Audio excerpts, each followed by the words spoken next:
Di dalam kitab Fathul Bari juz 7 halaman 735 menceritakan tentang permulaan sakit Rasulullah sallallahu alaihi wasallam. Babul maridun Nabi sallallahu alaihi wasallam wa wafatuhu. Wa qauluhu ta'ala innaka mayitun wa innahum mayitun thumma innakum yawmal qiyamati inda rabbikum takhtasimun. Wa qala Yunus an az-Zuhri qala Urwah qalat Aisyah radhiyallahu anha kana an-nabi sallallahu alaihi wasallam yaqulu fi maridhihi alladhi mata fihi ya Aisyah ma azalu ajidul alam at-ta'am alladhi akaltu bi Khaybar fa hadha awan wajadtu inqita'i abhari min dhalika as-sam. Rasul mengeluh kepada Aisyah, wahai Aisyah, aku merasakan pedih yang sangat luar biasa. Akan terasa seolah-olah urat nadiku itu putus dikarenakan aku memakan racun yang diberikan pada makanan Khaybar. Padahal pada saat itu hanya sempat dimasukkan, belum ditelan. Tapi itu sempat masuk ke dalam tubuh Rasul dan itu dirasakan oleh Rasulullah SAW seakan-akan Rasul itu terasa putus urat nadinya. Nah, kenapa bisa seperti itu? Para Rasul mereka itu akan mendapatkan ujian dari Allah itu jauh lebih berat daripada manusia biasa. Kenapa? Kalau misalnya kita demamnya cuma 30 derajat, kalau Rasul itu bisa demamnya 60 derajat. Lebih panas Rasul demamnya. Lebih parah sakit Rasul daripada sakit kita. Kenapa? Karena dengan sakit itu akan diampuni segala dosa-dosanya. Nabi mengimami salat selama 11 hari dalam keadaan sakit. Ini sakit ya. Dalam keadaan sakit seperti itu, sakit sudah, panas yang sangat luar biasa, Nabi mengimami selama 11 hari dalam keadaan sakit, sedangkan jumlah sakit Nabi itu sebanyak 13 hari. Satu pekan sebelum Rasulullah SAW wafat, sakitnya semakin berat. Pada saat itu Rasul menanyakan, Aina ana ghadan? Di mana saya besok harus bermalam?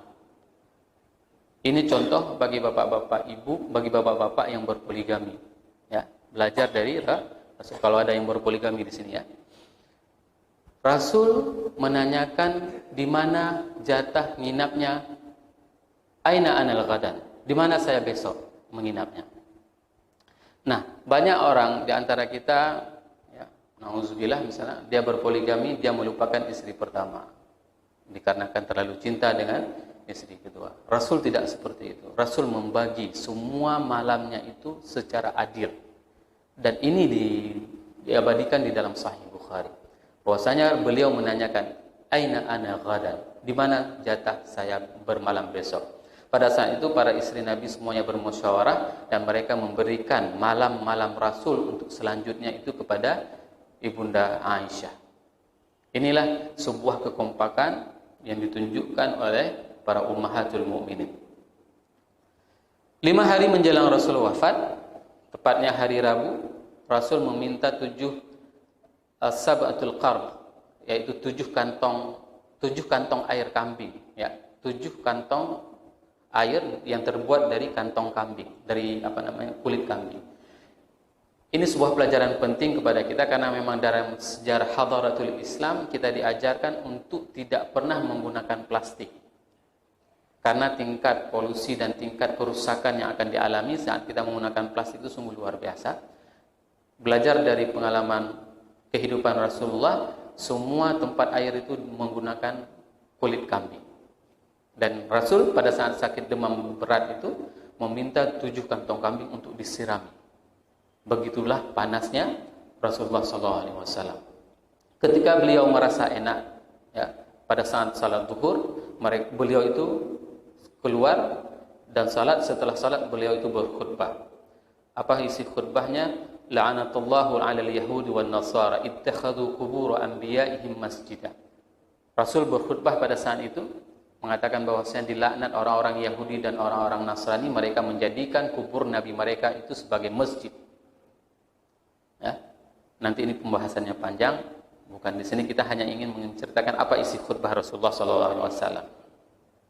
Kemudian turun salat zuhur,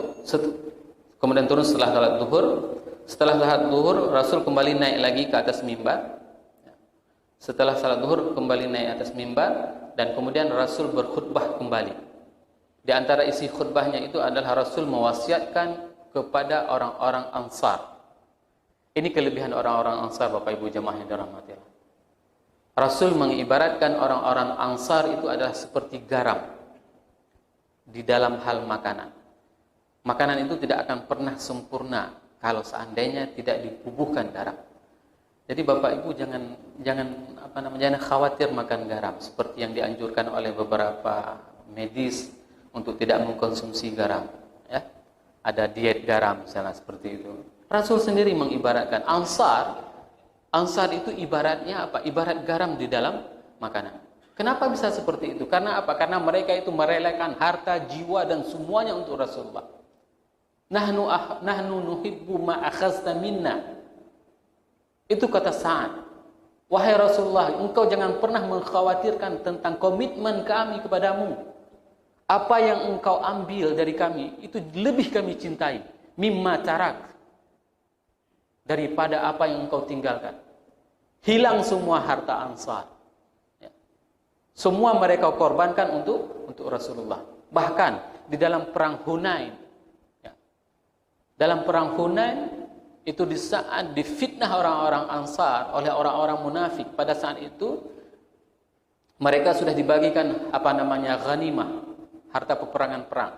Orang-orang Mekah itu dibagikan 100 ekor unta, 100 ekor kuda, kambing, dan difitnah oleh orang-orang munafik pada saat itu. Apa dikatakan? Belum lagi kering darah di pedang kalian. Coba lihat apa yang dilakukan oleh Muhammad terhadap kalian. Dia itu tetap akan mendahulukan kaumnya daripada kalian. Ini orang baru perang, masih panas, darah belum kering lagi di pedang, naik sepaning orang Ansar.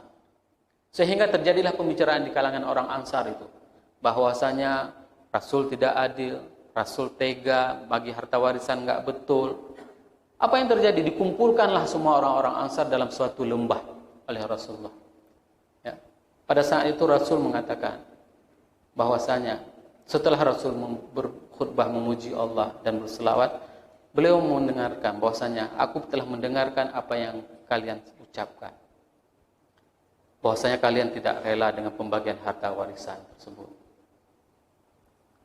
Sekarang kalaupun kalian mau bilang kepadaku, kata Rasul, kau dulu kan nggak ada yang terima, kami yang terima. Engkau di sana itu dikejar-kejar, kami yang menerimamu. Engkau itu di sana difitnah, kami yang membenarkanmu.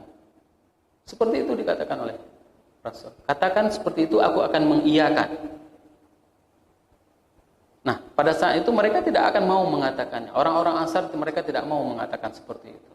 Sehingga apa dikatakan oleh Rasul? Araditum an ta'udan nasi bi ba'irin wa syahr wa antum ta'uduna ila rihalikum bi Rasulillah sallallahu alaihi wasallam. Apakah kalian tidak rela di saat orang-orang itu pergi dengan harta rampasan pulangnya dengan ke kampung halaman mereka, sedangkan kalian orang Ansar pulang ke Madinah dengan Rasul? Fabakal qaum. Maka pada saat itu menangislah semua orang-orang Ansar. Kenapa? Karena hari ini mereka tidak pernah kehilangan Rasulullah SAW. Dan mereka rela terhadap pembagian harta warisan yang dibagikan oleh Rasulullah SAW. Begitulah kecintaan orang-orang Ansar terhadap Rasulullah. Sehingga Rasul memuji mereka. Rasul mengibaratkan dalam khutbah tersebut bahwasanya di saat orang-orang lain setelah Rasul tidak ada, mereka itu akan banyak yang murtad. Tapi orang Ansar itu tidak. Mereka itu orang yang istiqamah. Ini adalah pujian Rasulullah SAW kepada orang Ansar. Bapak Ibu jamaah yang dirahmati Allah, kalau pernah pergi haji ataupun umrah dan berinteraksi dengan orang-orang Ansar, tanyakan dia, hal anta minal Ansar min ayil qabilah? Karena ada dua kabilah di sana yang besar, Aus dan Khazraj. Dan ini mereka orang-orang Ansar ini mempunyai hati yang sangat lembut. Kalau misalnya kita berjumpa di Masjid Nabawi, kita akan melihat kelembutan hati mereka dan kasih sayang mereka kepada semua jamaah haji. Inilah pujian Rasulullah SAW di dalam khutbahnya kepada orang Ansar. Kemudian Rasul melanjutkan khutbahnya dengan sebuah riwayat yang sangat terkenal di saat Rasul mengatakan barang siapa yang aku mempunyai hutang kepadanya maka tagihlah hutangnya hari ini, karena aku tidak akan membawa hutang tersebut, tidak mau menanggungnya di nanti hari akhirat. Semua tertunduk. Para sahabat tidak ada satu orang pun yang mau mengaku Rasul mempunyai hutang. Namun tiba-tiba bangunlah seorang sahabat dan mengatakan, aku wahai Rasulullah, engkau mempunyai hutang kepadaku sebanyak 3 dinar. Kesal. Hampir semua jamaah yang menghadiri khutbah tersebut itu kesal sama laki-laki tersebut. Kok tega orang ini minta hutang, dibayarkan hutang sama Rasul. Tapi dia menjawab, aku meminta hutang ini karena memenuhi perintah Rasulullah SAW sebagai kecintaanku pada Rasul. Di saat Rasul menyuruh, maka aku ikuti perintahnya. Bukanlah karena kimmahnya, bukanlah karena dari jumlahnya. Apalah arti uang 3 dinar bagiku? Akan tetapi aku karena mencintai perintah Rasul, maka aku meminta 3 dinar tersebut. Ada riwayat lain, tapi saya tidak menemukan di dalam Sahih Bukhari. Dalam beberapa kitab sirah juga tidak menyebutkan tentang kisah Mukasyah yang membuka baju Nabi, yang memeluk Nabi. Ada juga riwayat yang mengatakan bahwasanya ada salah seorang yang memang merindukan supaya agar badannya tidak terbakar dengan api neraka. Katanya dia itu dijilid sewaktu Rasul sedang meluruskan sebuah barisan peperangan, dan Rasul pernah mencambuk Uqasyah, dan Uqasyah kepingin memeluk tubuh Rasulullah SAW. Di dalam beberapa kitab sirah tidak disebutkan cerita tersebut, namun ada juga yang meriwayatkan seperti itu. Wallahu a'lam bishawab, mana yang benar. Kemudian thumma qala inna 'abdan khayyarallahu ayyutiyahu min zahratid dunya ma syaa wa bainama 'indahu. Kemudian Rasul berkata, inna 'abdan khayyarallahu ayyutiyahu zahratud dunya wa ma syaa, bahwasanya Allah memberikan pilihan kepadanya zahratud dunya, kunci dunia dan segala isinya, wa bainama 'indahu fakhtara ma 'indahu. Wa qala Abu Sa'id Al-Khudari fabaqa Abu Bakar. Pada saat Rasul mengungkapkan bahwasanya seorang hamba diberikan pilihan oleh Allah untuk memilih dunia beserta isinya, dan dia memilih Rabbnya, maka pada saat itu Abu Bakar menangis. Inilah kelebihan Abu Bakar. Abu Bakar orang yang paling sensitif. Orang yang paling sensitif dan orang yang paling dekat dan orang yang paling alim, orang yang paling mengerti tentang Rasulullah SAW. Jadi sungguh biadab kalau seandainya orang yang mencaci Abu Bakar, mencaci para sahabat, mencaci Aisyah, ini orang-orang yang memang tidak betul. Sekelas Abu Bakar mereka sanggup mencacinya. Sungguh na'udzubillah, kalau ada orang-orang seperti inilah orang-orang kafir yang hanya mengaku dirinya sebagai orang Islam. Kemudian Rasulullah SAW melanjutkan khutbahnya. Summa qala Rasulullah SAW, innaman amanan nasu alayya fi suhbatihi wa malihi Abu Bakar.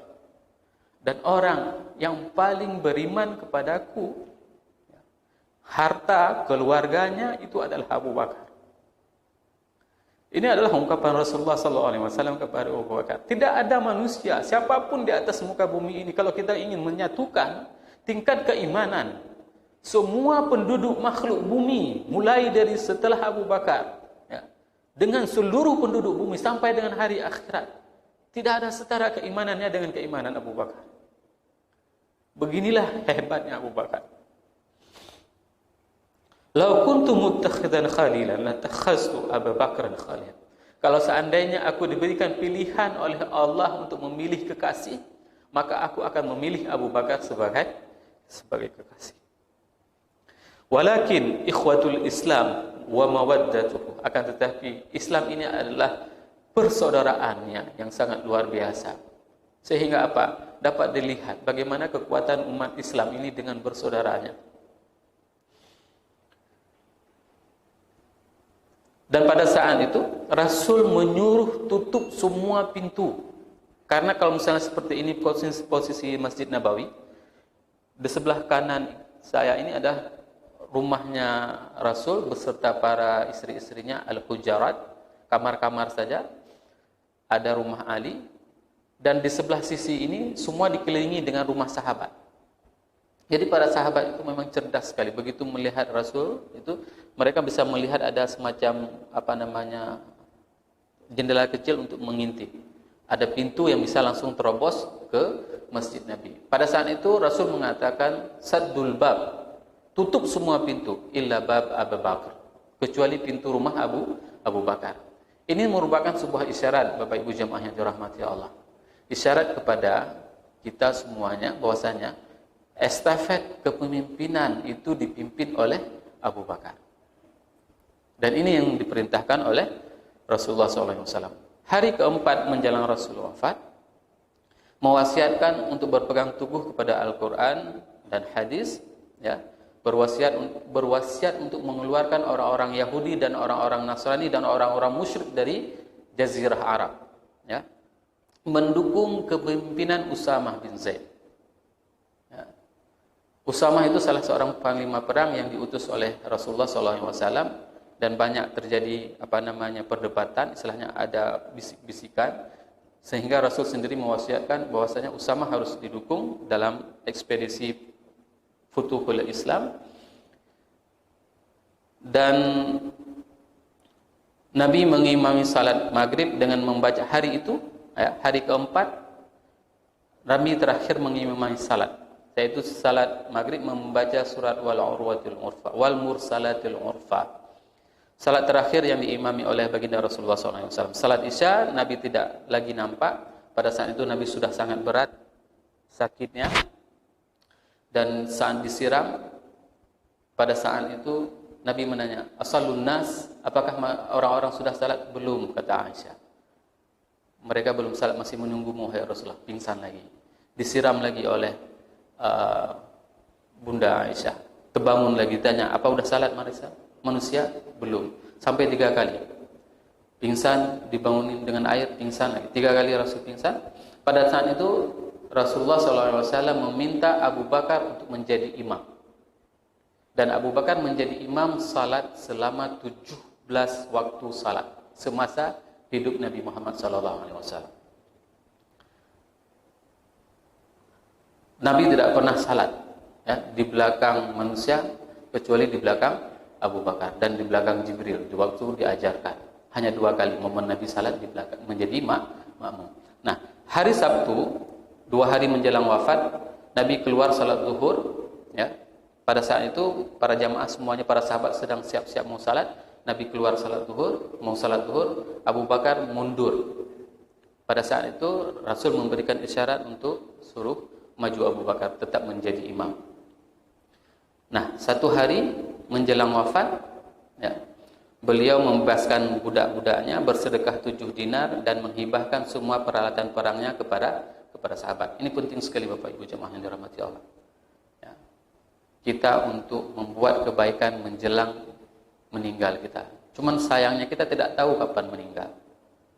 Maka ini masih ada kesempatan untuk kita untuk bersedekah, untuk berbuat baik, sebagaimana yang dicontohkan oleh Rasulullah SAW. Dan hari terakhir Rasulullah SAW hidup di atas muka bumi, hadis riwayatkan oleh Anas bin Malik. Ketika mau salat subuh, baginda Rasulullah SAW menyibak tirai. Ada jendela, ya, ini salat subuh. Para sahabat semuanya sudah berdiri, ya. Sewaktu Rasul menyibak tirai, Rasul tersenyum. Dan semua para sahabat pada saat itu gembira. Mereka menyangka Rasul sudah sembuh. Hal itulah senyum terakhir yang dilihat oleh para sahabat.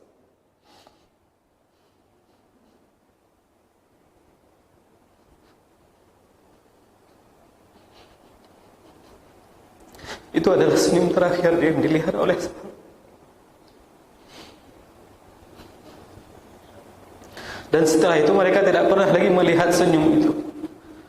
Setelah Rasul memberikan isyarat untuk melanjutkan salat subuh,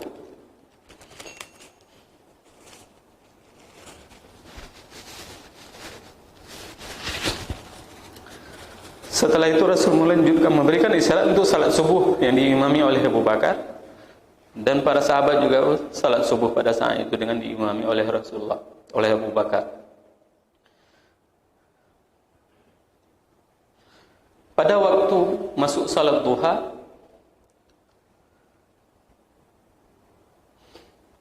Rasul memanggil Fatimah, anak tercintanya, lalu membisikkan kepada Sayyidah Fatimah. Bisikan pertama itu membuat Sayyidah Fatimah menangis. Lalu dipanggil lagi dan dibisikkan sekali lagi bisikan kedua. Pada saat bisikan kedua, Sayyidah Fatimah tersenyum. Pada saat itu Aisyah, Ibunda Aisyah menanyakan kepada Sayyidah Fatimah, apa yang dibisikkan oleh ayahanda kepadamu, wahai Fatimah, sehingga engkau membuat menangis di bisikan pertama dan engkau tersenyum di bisikan kedua? Ayahanda membisikkan kepadaku pada bisikan pertama, mengatakan bahwasanya dia akan meninggal dunia, maka aku menangis. Dan pada saat bisikan kedua, beliau mengatakan kepadaku, wa ana awwalul lahiq, dan aku adalah orang yang pertama dari kerabatnya, dari keluarganya yang akan menyusulnya. Maka aku tersenyum. 6 bulan setelah meninggal Rasulullah SAW, maka meninggallah Sayyidah Fatimah. Dan pada saat itu dikatakan oleh Rasulullah SAW, engkau akan menjadi penghulu para wanita seluruh alam. Maka pada saat itulah tersenyum Sayyidah Fatimah.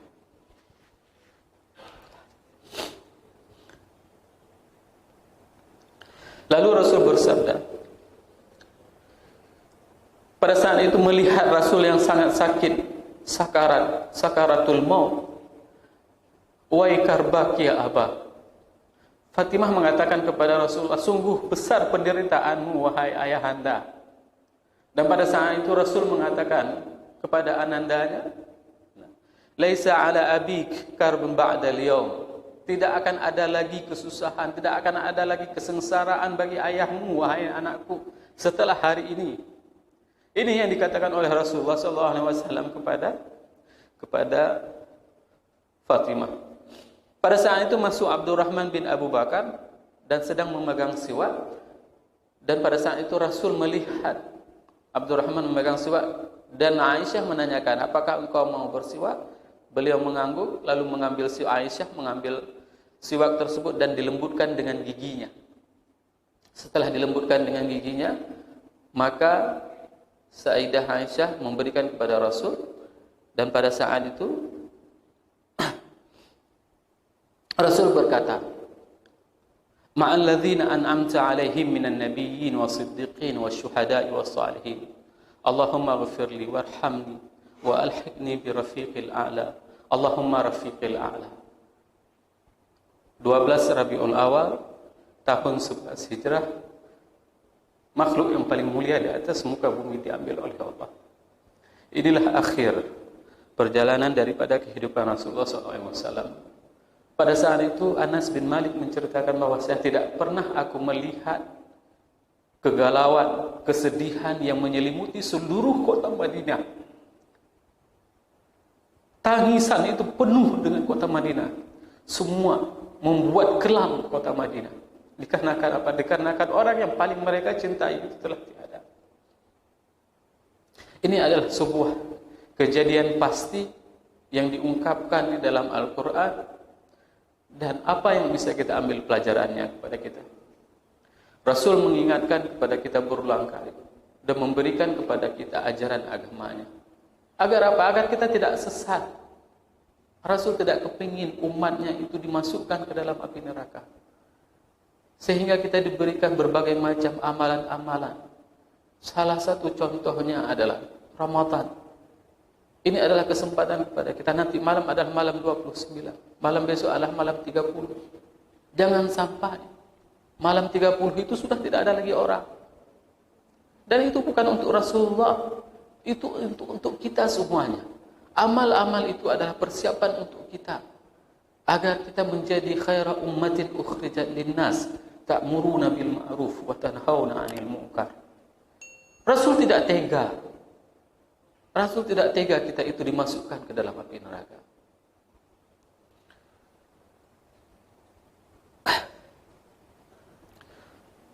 Baik Bapak Ibu jemaah yang dirahmati Allah, kita masih ada kesempatan untuk beramal.